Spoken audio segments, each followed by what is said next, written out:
What's up, guys? I hope you're having a great day today. Happy Tuesday, October 22nd. I am excited to do this energy today, so I'm going to get right to it. We are in 50.4, 3.4.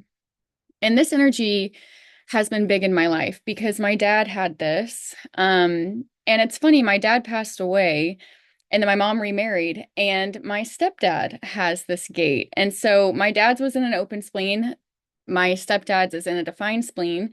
And so this is an energy that I've really watched. And it's one of my gates that I'm kind of like about because the gate in line is called corruption.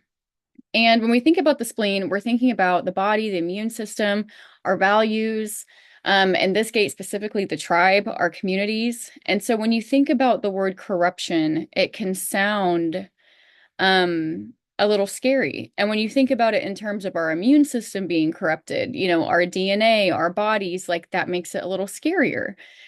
And so let's talk about this energy today and shed some light onto maybe some fears with this word and this concept. So the line is called corruption. This is what the sun is in. We're in a fourth line, so we're sharing it today. We're externalizing our values today. And it's actually above the line, it says the lack of enriching values. So it's like we are externalizing maybe the fact that we don't have values, like there's just not really values there to be externalized. And what we're actually doing is creating values that kind of serve our agenda, right? Like we are corrupt. Like we're not serving values anymore. We are serving whatever we think we should, could, would do. And that is how we have been corrupted in our values. And so the exaltation, it says, inferior values create material success. The detriment, lack of traditional values leads to breakdown of the defense system. So let's talk a little bit about these things. And when you think about it, our society has been based in a hierarchy for a long time, and that has worked.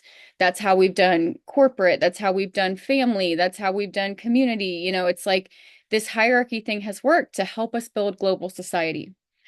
But we've built global society. And so now we are beginning to change and become something different and live in different ways. Our ways of being are changing. And so this is really, really weird right now. And I'm going to kind of take my time on all of this stuff. So, corruption to me is selling something that doesn't work. Like you're lying on your business expense sheets, and then you're telling everyone that the company is doing great. You are promoting unstable currencies or products or companies, and you're telling everyone that it's great.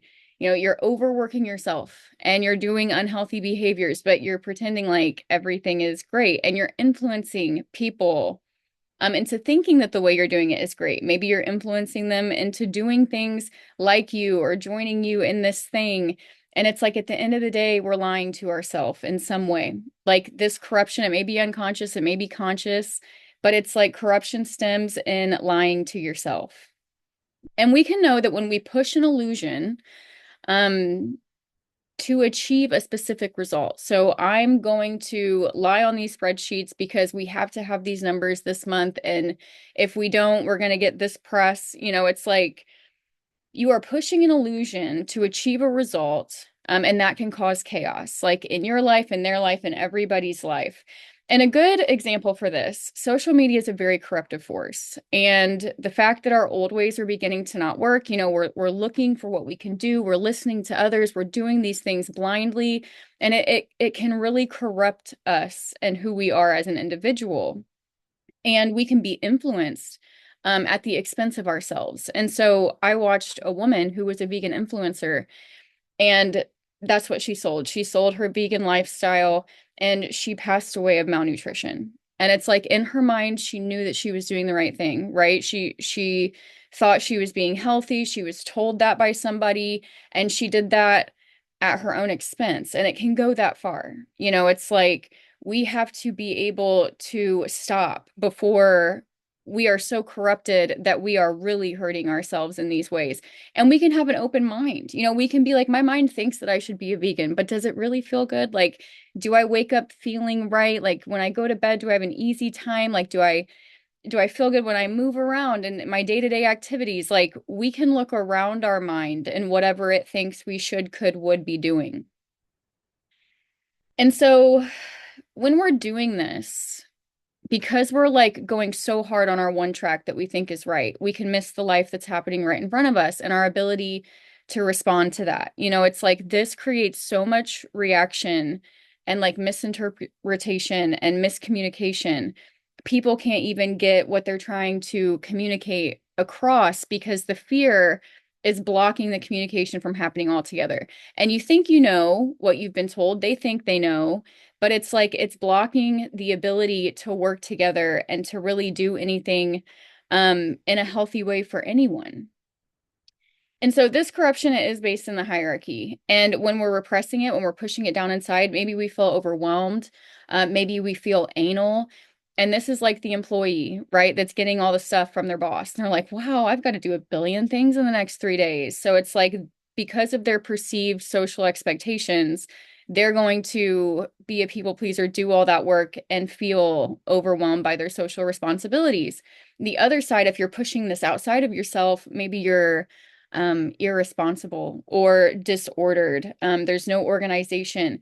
And it's like you're pushing unconscious anger either above or below, and you're really wanting to get some type of carrot or result. You really want some type of status or position. And it's like the ironic thing is that neither of these people are being healthy for themselves or others. Neither of these people are actually being honest about what's happening so that they could respond in a true way. They're just reacting and being a part of that pattern, and it can be at their own expense. And so we can know that this is how we maintained order. It worked, right? That it was great. But now that it's like being drained of energy, we cannot continue to give our authority away. Like that's how hierarchies work. You tell me what to do, he tells you what to do, right? Like nobody's making their own decisions. And the place that we're going, we have to be able to do that because the place that we're going is outside the hierarchy, where self-empowered individuals can work together as a group. Um, from their own decision-making power because they trust themselves and they trust others. And that is something that I literally don't think we have experienced on collective levels yet. Like we are coming into that. And it's like this old way being drained of energy. It's like there's no freedom or security or health left in it. And we continue to hear that there is. If you just do these 5 steps, you get this, but that's not happening. So it's like we have to start looking at this and identifying like, am I really healthy? Do I really feel freedom? Like, are these just stories I tell myself while I hurt myself at this place? And we can also know that whether you're above or below, both people are heavily controlled by each other. Like the belows are constantly looking up at the ups and doing all the things, and the ups are constantly looking down at the belows and doing all the things. And it's like neither one have time or freedom. It's like they're both a part of the same system, giving away their energy to each other and maybe not even receiving what they deserve to receive for what they're contributing. And so we have to see this as it's not sustainable. If it's not working, it's not sustainable. We have to be able to make changes as we meet this in our day-to-day life. And what we can know is that honesty is the answer to corruption. Like, as soon as there's no hidden agendas, as soon as we can be vulnerable, as soon as we can be like, this is too much, or I don't need that thing, like, do I really have to do all this? Like, as soon as we can start being honest with ourselves and others, we can rise into something much better. Like, we can rise into an equilibrium type place where there's balance. It's like when we're moving with the whole, every individual's needs can be met because we're all coming from our personal connection to life. And that's literally what allows us to be organized by life itself. And so I want to talk about this too. We're at a place in time where we're coming out of so much genetic corruption, like our trauma, our conditioning, maybe you call it karma, but we're healing this right now, all together. And we can see this whole corruption theme heavily in the hierarchy that is our family unit, like parents and children. And it's like when parents are holding repressed emotions and secrets from each other, like those things are held in between them, the kids are only going to amplify them. It's going to cause chaotic environments, and everybody's feeling that, but it's like maybe the parents really don't because it's so repressed, it's so subconscious. And these kids are dealing with this restless energy inside of them. And so we as parents will just discipline them, right? We're like, oh, well, we need to discipline them or correct them or change them. And it's like, no, like the fact that you can't feel what your genetic trauma is doing to your children is not your children's fault. We've never been able to say these things before. And more in everybody's reality, we are beginning to say these things more and more. And it's like the parents have to be able to look at each other and take responsibility for it. We have to be able to be honest. Like, truly, if you were in a loving environment, you should be able to be completely honest about the things that have happened to you, the things that have happened to the other. We should be able to accept them. And if they can be accepted and allowed, we can all move forward in healthy, honest, transparent, vulnerable ways where life can help us, do the things that we want to do. And I think so much of this, as we move out of this hierarchy, we are beginning to learn who we are outside of that. Like we are beginning to learn who we are as individuals. And that's something that we've never really had the space to do. And so that's something that we're really not in charge of. That's an unfolding that we can watch as we begin to learn who we are and we change through time. And so these groups of self-empowered people working together creatively, it's like they know themselves. And because they know themselves, they know what they can contribute and they can stand firm in offering that contribution, being responsible and taking accountability for that contribution. Like they have that to give because they know who they are.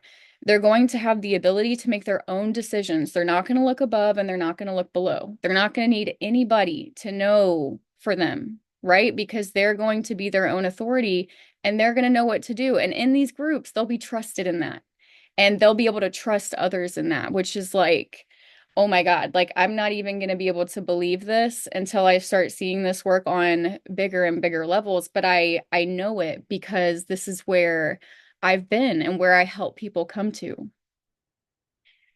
And so that trusting ourselves and others, that's a big thing. We don't even realize that we don't trust ourselves and others to make decisions. We don't realize that other people are making our decisions in the first place. And it's like we can't create any type of organization through external control anymore. Like that's what's being drained of energy. So it's like I was the best at that. All I need to do is tell people exactly what to do and they'll do it and this thing will work and it's going to be great. And it's like at some point in time, I was telling people exactly what to do and they were doing it and it wasn't working.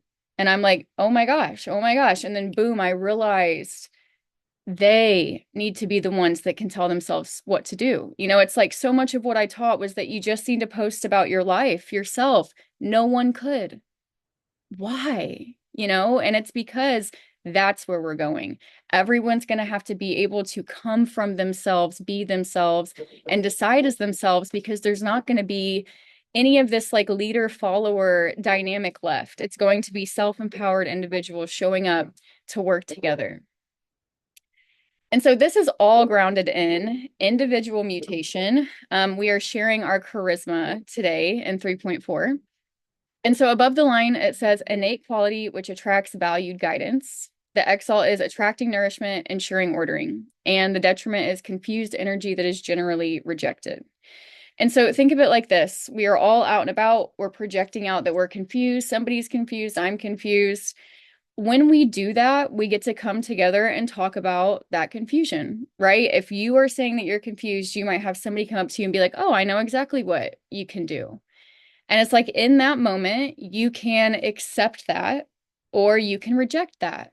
And so that's maybe what we're seeing today. And we can all know that whatever people accept or reject is about their own self. It's about their own past, their own experience. And we can just let that be because at the end of the day, the confusion will solve itself. Whether it's through another person, whether it's through your own experiences, we can just relax and let confusion be a natural thing. What happens when people come up, if we break this down, I'm confused, someone comes up, let me tell you what you can do. It's like we are looking for someone to root us in the stable order that is the past. So they can be like, well, this is how it's always worked. So this is what you can do. And we're like, oh, okay. And it's like, that's what they can accept or reject. That's what's going to allow them to be like, okay, I see that. So this is what's new. Like this is where we're going then. And it's like that's how we can bring this mutation and this change in. And we really do it together. So it's like that's why we can so heavily trust life, self, other, like this is going to come. And even if somebody brings you a solution or tries to solve your confusion in a way that doesn't feel right to you, you know, anybody else could do it anytime. And when you think about this gate, it's really about cellular mutation. And I think that's so much beyond communication or anything that I can do for anyone. You know, this mutation, it happens through all of us, regardless of the words that we're saying. It's like if it's happening and it's happening on a cellular level. So, what we need to be able to do is just relax and allow ourselves to change on the way to where we're going, which is much easier said than done. I feel like we're all going to be watching our mind, right? We're detaching from our mind. We cannot be controlled by this thing anymore. We have to be able to watch what it's thinking. We have to be able to watch what our body's feeling instead of being controlled by these things. And that's how we are going to allow our bodies to change and our mutation on our way to the shift. And so I hope you guys have a great day today. Happy Tuesday. I'll be back on Thursday with more. I love you. Bye, guys.